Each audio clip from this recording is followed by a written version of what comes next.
기대해. 나에게 주신 하루를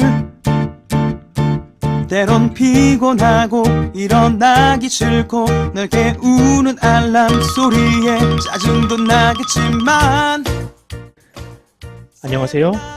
오늘도 부른 말씀 권순민 목사입니다. 쉬지 않고 나를 지키셨네. 오늘을 나에게 주셨네. 새 말씀 안에 주가 주신 사랑과 은혜와 능력. 오늘 우리가 은혜 받을 하나님 말씀은 베드로후서 1장 16절에서 19절까지 말씀입니다. 우리 주 예수 그리스도의 능력과 강림하심을 너희에게 알게 한 것이 교묘히 만든 이야기를 따른 것이 아니요 우리는 그의 크신 위엄을 친히 본 자라. 지극히 큰 영광 중에서 이러한 소리가 그에게 나기를 이는 내 사랑하는 아들이요 내 기뻐하는 자라 하실 때에 그가 하나님 아버지께 존귀와 영광을 받으셨느니라. 이 소리는 우리가 그와 함께 거룩한 산에 있을 때에 하늘로부터 난 것을 들은 것이라. 또 우리에게는 더 확실한 예언이 있어 어두운 데를 비추는 등불과 같으니 날이 새어 샛별이 너희 마음에 떠오르기까지 너희가 이것을 주의하는 것이 옳으니라. 아멘. 오늘 설교 제목은 빛을 바라보는 인생, 빛이 되는 인생입니다. 해와 달과 별은 예로부터 여행자들의 길잡이요 나침반 역할을 했습니다. 여행자들은 하늘의 빛을 보고 방향 감각을 유지했고 항해자들은 하늘의 별빛을 등대 삼아 큰 바다를 항해했습니다.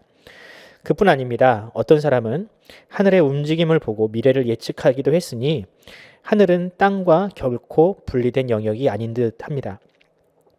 성경에도 하늘, 특히 해와 달과 별과 이런 것들과 관련된 스토리가 많습니다. 먼저 하나님께서 천지를 창조하실 때 가장 먼저 만드신 것이 바로 빛입니다. 그리고 이어서 해와 달과 별을 만드셨다고 기록되어 있지요.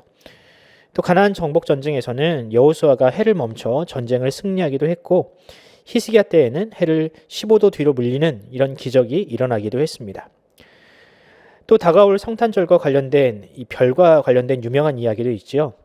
동방의 박사들이 하늘의 큰 사건을 목격하고 유대인의 왕의 탄생을 축하하기 위해서 예루살렘을 방문한 일도 유명한 사건입니다. 특히 성경은 예수님을 빛이다 또 혹은 별이다 라고 이야기를 합니다. 예수님이 오시기 전 수천 년 전에 이런 예언이 있었습니다. 민수기 24장 17절인데요. 내가 그를 보아도 이때의 일이 아니며 내가 그를 바라보아도 가까운 일이 아니로다. 한 별이 야곱에게서 나오며 한 규가 이스라엘에게서 일어나서 모압을 이쪽에서 저쪽까지 쳐서 무찌르고 또 셋의 자식들을 다 멸하리로다. 아멘. 이 예언은 다윗의 후손으로 오실 예수 그리스도를 의미하는 것으로 장차 길을 잃어 방황하는 모든 죄인들이 길잡이가 되어주실 그런 분임을 바로 예언하고 있습니다. 예수님 스스로도 자신에 대해서 이렇게 말씀하신 적이 있습니다. 나는 빛으로 세상에 왔나니 무릇 나를 믿는 자로 어둠에 거하지 않게 하려 함이로다. 아멘. 오늘 본문에서도 베드로 사도는 이 빛에 대하여 이야기하고 있습니다. 특히 베드로는 지금까지 자신이 보았던 가장 큰 빛에 대해서 성도들에게 이렇게 소개하고 있습니다. 과연 베드로가 보았던 빛은 무엇이며 이 빛이 우리의 신앙에 어떤 의미가 있는지 한번 살펴보도록 하겠습니다. 베드로 후서는 죽음을 눈앞에 둔 베드로가 교회를 위로하기 위하여 쓴 서신입니다. 당시 교회는 이 베드로의 순교를 앞두고 로마와 유대교의 극심한 박해에 내몰려 있었습니다. 마치 흑암이 당시 교회를 집어삼킨 것처럼 암담한 상황이었죠. 성도들은 빨리 주님께서 다시 오셔서 그 고통의 마침표를 찍어주시길 기도했지만 예수님의 재림은 금방 오지 않았습니다. 이런 기다림은 그들의 고통을 더욱 배가시켰습니다. 이때 베드로는 과거 자신이 보았던 찬란한 빛을 기억하고 교회로 하여금 그 빛을 바라보도록 독려하고 있습니다. 그리고 지금의 그 흑암은 아침이 오기 전 새벽의 어둠과 같으니 이 땅에 빛으로 오신 예수님을 끝까지 바라볼 것을 권면하고 있는 것이죠. 그렇다면 우리는 여기서 한 가지 질문이 생깁니다. 16절에 베드로가 친히 보았다고 하는 그 빛, 그 영광은 과연 무엇일까? 우리는 그 사건을 17절 말씀을 통해서 특정할 수가 있습니다. 17절에 뭐라고 기록되어 있습니까? 지극히 큰 영광 중에서 이러한 소리가 그에게 나기를 이는 내 사랑하는 아들이요 내 기뻐하는 자라 하실 때에 그가 하나님께 아버지께 존귀와 영광을 받으셨느니라. 아멘. 베드로가 들었던 그 음성, 이는 내 사랑하는 아들이요 내 기뻐하는 자라는 그 음성은 어디서 울려 퍼졌던 소리입니까? 이 음성은 신약에 첫 번째로 예수님께서 세례를 받으실 때 하늘에서 울려 퍼졌습니다. 성령이 이 비둘기같이 내려오던 날, 그때 하나님께서 말씀하셨죠. 또 한 번 이 음성이 땅에 울려 퍼졌는데 바로 변화산에서였습니다. 예수님은 자신의 죽음을 의심하는 제자들을 데리고 한 산에 오르셨습니다. 그리고 그곳에서 사람이 도무지 희귀할 수 없는 그런 아름다운 또 밝은 그런 옷을 빛나는 형체로 입고 변화되셨죠. 그리고 이 음성, 바로 이 음성이 베드로와 다른 두 제자의 귀에 들렸습니다. 이는 내 사랑하는 아들이요 내 기뻐하는 자라. 너희는 그의 말을 들으라. 베드로는 이후로 이 음성과 그 영광의 빛을 결코 잊을 수가 없었습니다. 그렇다면 과연 예수님은 왜 제자들에게 자신의 변화된 형체를 보여주셨을까? 제자들이 예수님의 고난과 죽음에 대해서 지나친 염려가 있었기 때문입니다. 제자들은 예수님이 예고한 다가올 고난과 또 죽음을 도무지 견딜 수가 없었습니다. 그래서 예수님은 그 고난 이후에 찾아올 영광을 미리 보여주시고 더 이상 그 고난을 두려워하지 않도록 자신의 모습을 변화시켜 보여주신 것입니다. 그런데 지금 바로 이 초대교회의 모습이 그 성도들이 베드로처럼 과거의 베드로처럼 고난을 두려워하고 또 현실을 도피하려는 모습과 같이 보입니다.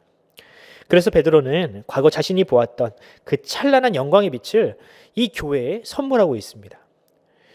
베드로는 자신이 보았던 그 빛은 결코 허상도 아니고 꿈도 아니었다라고 자신 있게 이야기합니다. 바로 그 빛 자체이신 예수님께서 고난과 죽음을 이기시고 부활하셨으니 너무 내일의 일과 죽음을 두려워하지 말라고 이야기하고 있는 것이죠. 사랑하는 성도 여러분, 이것이 지금 우리에게도 마찬가지로 위로가 되기를 바랍니다. 지금 이 세상은 코로나로 인하여 지금까지 겪어보지 못했던 시련을 당하고 있습니다. 자영업자들은 막심한 손해를 입고 있고 가정들은 경제적인 위기에 내몰려 있습니다. 교회의 피해도 이만저만이 아니죠. 함께 모여서 예배를 드리는 것이 언제인지도 기억나지 않을 만큼 오래되었고 평생 지켜오던 예배의 루틴은 깨어진 지 오래입니다. 또 교회에 관련된 비관적인 기사들과 소식들은 우리의 신앙을 좀먹고 있는 매우 암울한 상황입니다. 하지만 사랑하는 성도 여러분, 이 모든 고난은 다가올 영광과 결코 비교할 수 없습니다. 장차 우리가 영생을 누릴 그날에는 이런 질병도 없을 것이고 가난과 기근도 없을 것입니다. 지금 이 땅에서 당하는 고난은 마치 아침이 오기 전 어두운 밤과 새벽과 같은 것입니다. 그러나 이런 흑암 속에서도 우리 주님은 우리에게 여전히 빛나는 별과 같이 우리 곁에 살아계십니다.